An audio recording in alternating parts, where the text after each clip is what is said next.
So let's talk about a place where you should not invest whatsoever. I write for Bigger Pockets. I have my little page on there, and I answer questions. One of the questions I see on there lately is, should, as a landlord or as a flipper, should you invest in Harrisburg, Pennsylvania, which is a part of Dauphin County? Because the properties are really cheap. It's supposed to be a hot rental market. So yeah, a lot of people ask, should they invest in that? So my answer to that would be no. It would be hell no. And let me tell you why. Because I invested in Harrisburg. And I'm going to tell you my experience. First of all, it's a very stressed environment. Economically, Harrisburg is really struggling to stay afloat. Harrisburg is a part of Dauphin County. But what's funny about Dauphin County is it excludes Harrisburg from its umbrella of towns that make up this town or this county. You know, it's excluded from the towns as far as coverage goes. Coverage example is you have people that may have a Dauphin County Section 8 voucher. So as a landlord, I would want to take someone that has a voucher from the county, but they'll say their voucher would work in all cities within Dauphin County but Harrisburg. So why is that? So now you have someone that can be approved for a high dollar amount. So I would say in that area for a 4-bedroom, if I can get a tenant that has a voucher that goes all the way up to $1,600, between $1,300 to $1,600 for a 4-bedroom house, that's fantastic for that area. But they don't cover Harrisburg. So someone has to have Harrisburg Section 8 funding, which only gets them for a 4-bedroom anywhere from $1,100 to $1,300. And that's not so bad, depending on what you want. But the utilities are very high in Harrisburg. The property taxes are very high. Very high. I would say the gas bill is ridiculous. The electric bill is ridiculous. The water bill, everything is super high because the city is struggling for money.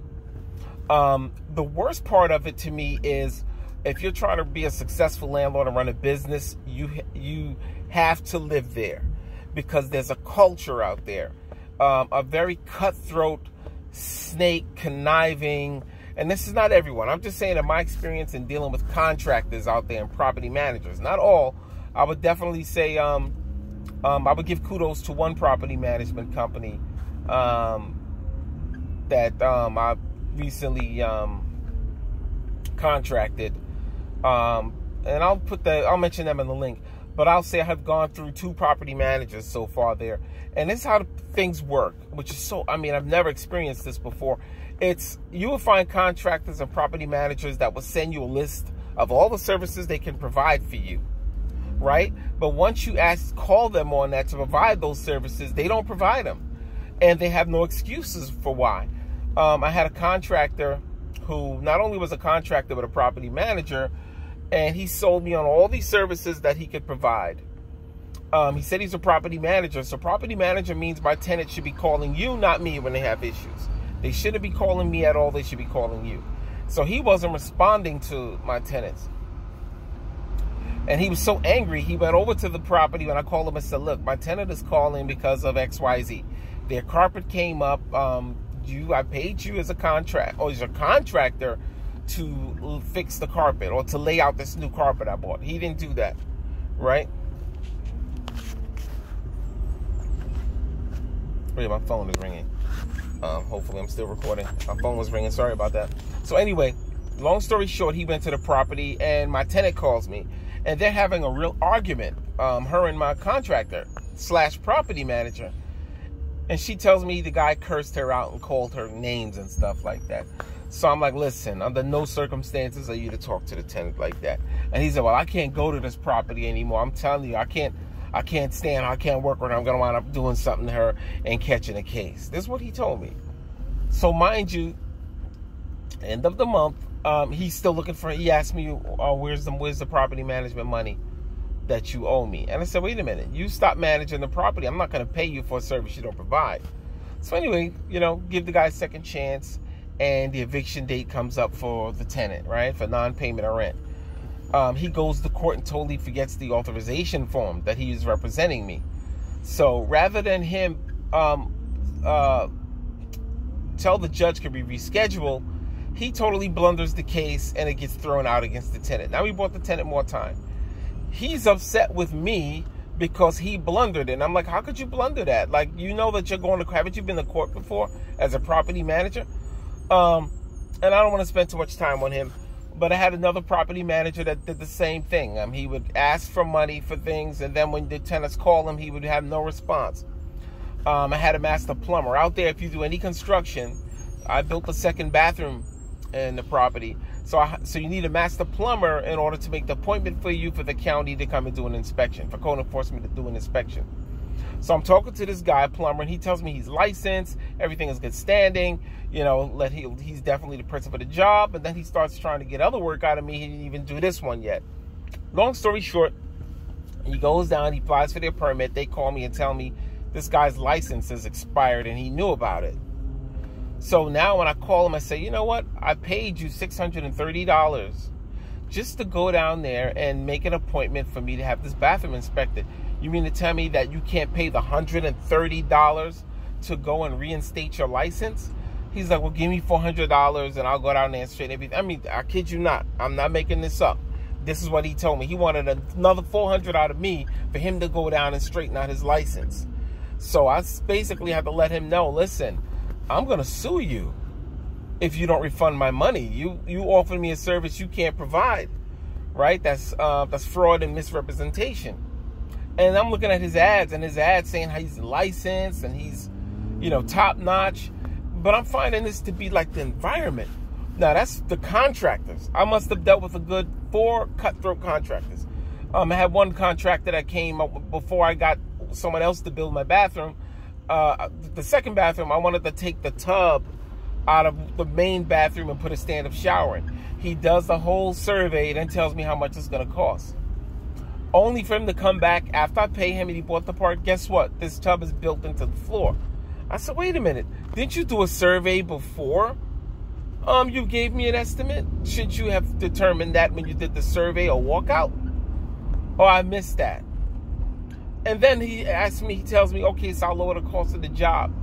And then he's walking through the house telling me I fixed this for that. I mean, the guy's literally asking for more work when he just blundered that job.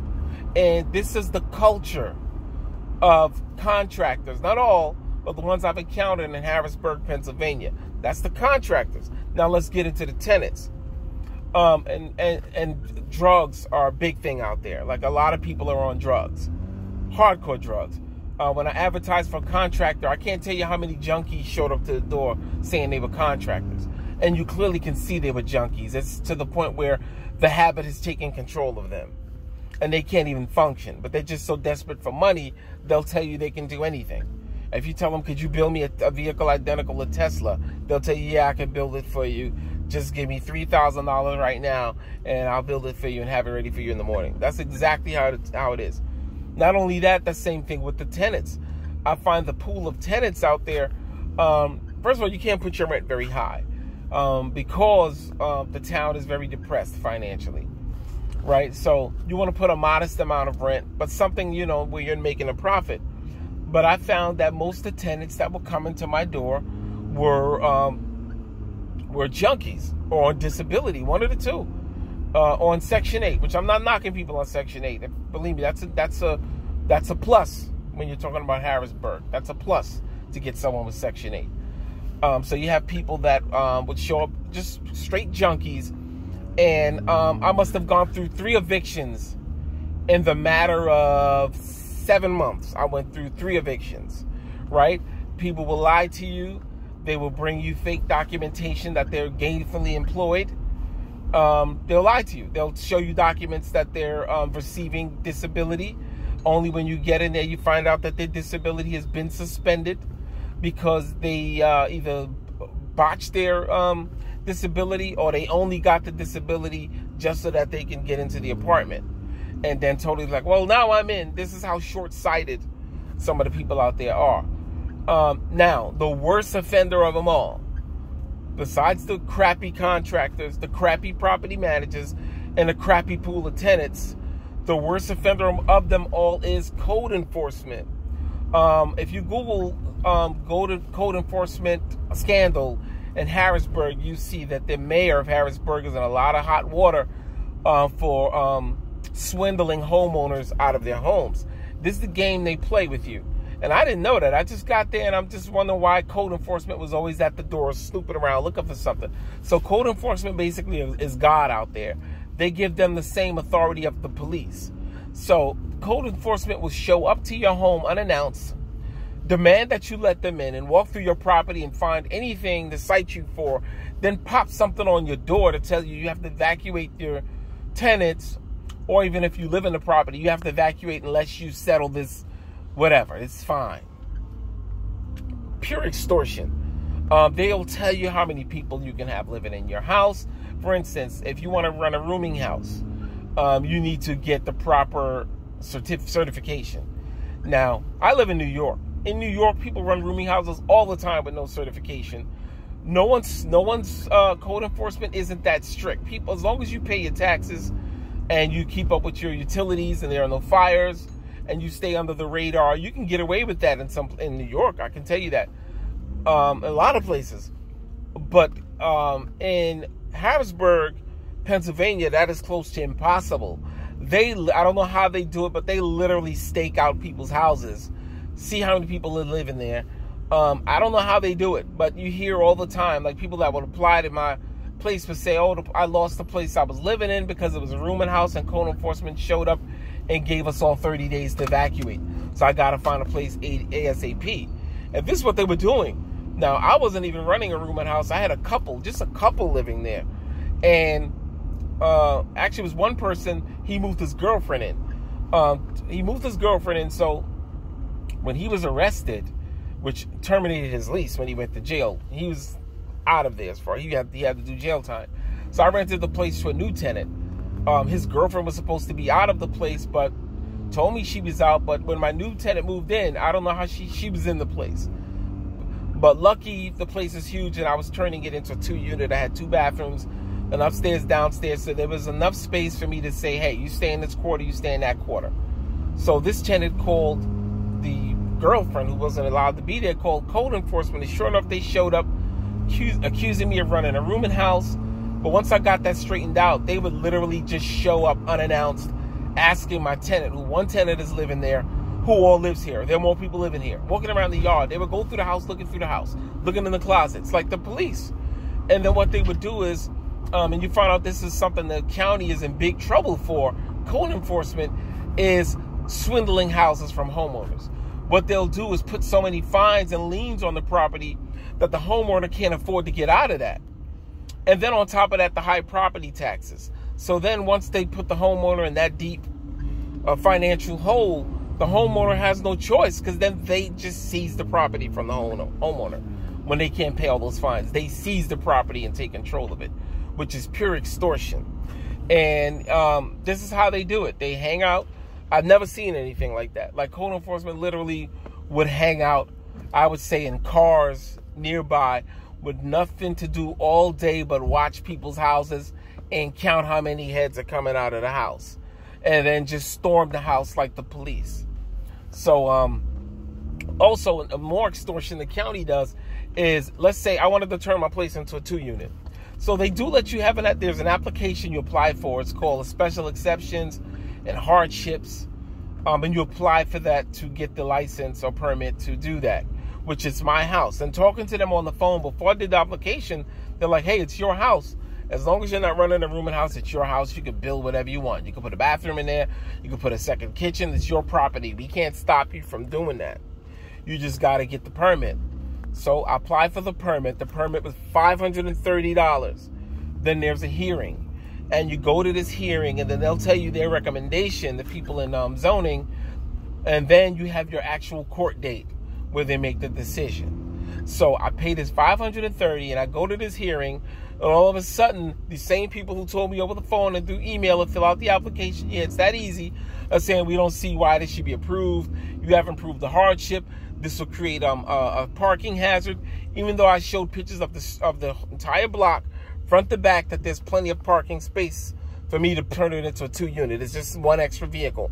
You know, I showed that there was space. They were like, I'm going to rule against this, all in favor of all who agree that this against this whatever BS, and every single person, the 7-person board, all ruled that I should not be given the permit to do that after they've taken my $530. So this is a scam you have to watch out for.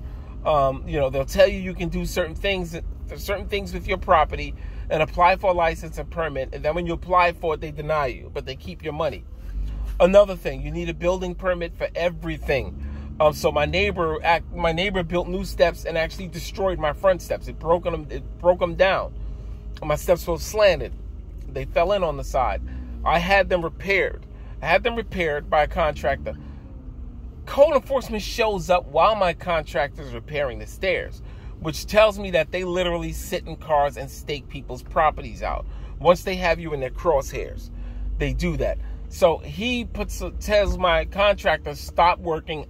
He doesn't have a permit. And I'm like, wait a minute. I call this asshole and I'm like, wait a minute. Listen, my stairs fell in. I had to fix my stairs or my insurance company was going to cancel my policy. I shouldn't need permission or permit to fix my stairs. But nope, they fell on deaf ears. I had to pay $200 something just to get a stupid permit to fix my own steps. They want to permit you they want you to get a permit for every damn thing. So I would say and just the environment alone. Now, I wouldn't invest in there again if I were you. I would not. I would never do it again. I think that's I heard Baltimore was bad. I think Harrisburg, Pennsylvania is one of the worst places as a landlord you can invest in Pennsylvania. If you're going to do Pennsylvania, I would say stick with Upper Darby and Philadelphia, New Philadelphia, Schuylkill County, Monroe County, Reading. I would go for those areas, but avoid Harrisburg like the plague. I don't care how cheap the properties are. Now, I would say on a positive note, the only positive thing I can say is if you wanted to be a landlord that strictly rented to people that were recovering addicts or people that were coming from jail, it is the perfect environment. You will never be short on tenants. And that was who I targeted. After things didn't work out with the first tenant, I targeted people that were recovering addicts and people that come out of jail. And yes, with that one, you will never be short. You'll never be short on tenants. And the good thing about that is the state or whatever agency, whatever nonprofit, whatever they're coming from pays you the rent, and they pay you on time and in full, no excuses. But the thing is, it's only for a short period. So you may have a tenant that usually it's either 6 months. My phone keeps ringing. Usually the leases may last for either 6 months, 9 months, or a year when you're dealing with an inmate, a former inmate, or recovering addict. So know that the person should be on their feet by the end of your lease, by the end of their lease, by the end of their contract with the organization. They're supposed to be able to pay the rent in full by that time. Now, I can tell you that's where things can get hairy, because a lot of times if you're dealing with someone who's coming out of prison, they may not be able to find adequate employment within 6 months to 9 months to a year. Someone who's a recovering addict, likely sometimes they relapse, right? And the agency is still going to pay you for those 6 months. But after those 6 months, you're on your own. So here you are with this tenant that can't pay rent. They can't pay the rent. And now you're stuck with them, and now you have to do an eviction, which can cost money. It can take time, depending on the judge, if the judge feels sorry for them or whatever the case may be. So that's my feedback. If I were you, avoid Harrisburg, Pennsylvania, which is a part of Dauphin County, like the plague. I don't care how cheap the properties are. Even as a fix and flip, I wouldn't do it because the properties sell very slow. And people want it dirt cheap also. So I wouldn't if I were you. Anyway, my phone keeps blowing up. I can't finish this video like I'd like to. I hope I said enough to educate you or to help you make an educated guess if you're going to invest in Harrisburg. You can click the link below if you're interested in talking to me further. If you want to sign up for my services where I can help you start your own business or get into this real estate especially. And let me say something to that. I have a lot of people that hit me up and they want me to help them and give them advice and feedback, but they're not serious. So don't waste my time. And what I mean by not serious, you have people that just text me a little text here and there.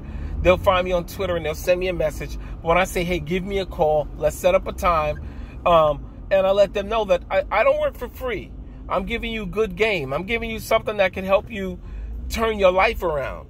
I'm helping you find the right lenders, the right angel investors, the right strategies.